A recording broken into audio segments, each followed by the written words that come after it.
Station 4. Jesus is mocked.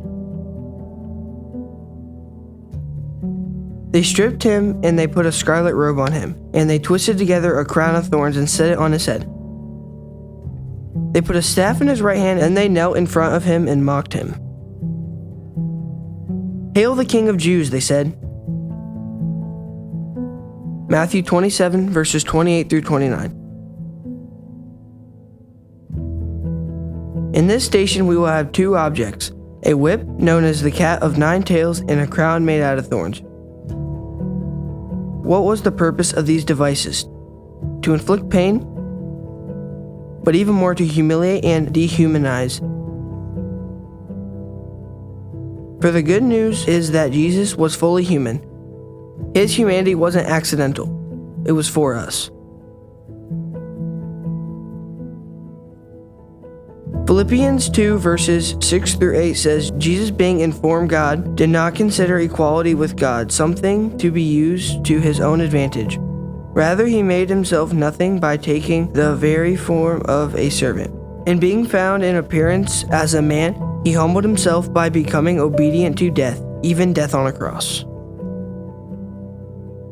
The execution of physical pain Jesus suffered is hard to comprehend, but even worse, to dehumanize and diminish the gift of his perfect humanity ignores the power and purpose of human dignity. Dehumanizing situations can wear you down. Have you ever been so worn down that something someone says is a release valve for all that pent-up anger? Maybe it's a hard conversation that becomes way more intense than it needs to be. Maybe a child is disobedient and you yell at them more than necessary. Often we release our anger in the places that are embarrassingly inappropriate. In our dehumanization, we can lash out in dehumanizing places. Rather than face insecurity, mockery helps make the feeling of insecurity less noticeable. It may even help someone feel more self-assured and confident because they feel like they have the upper hand. Why do you think Jesus was mocked? What brings our mockery? Now Jesus was going up to Jerusalem.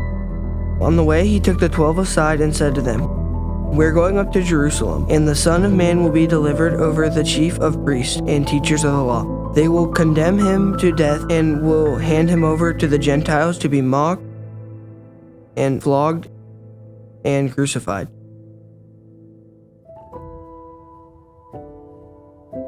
On the third day, he will raise to life." Matthew 20, verses 17 through 19.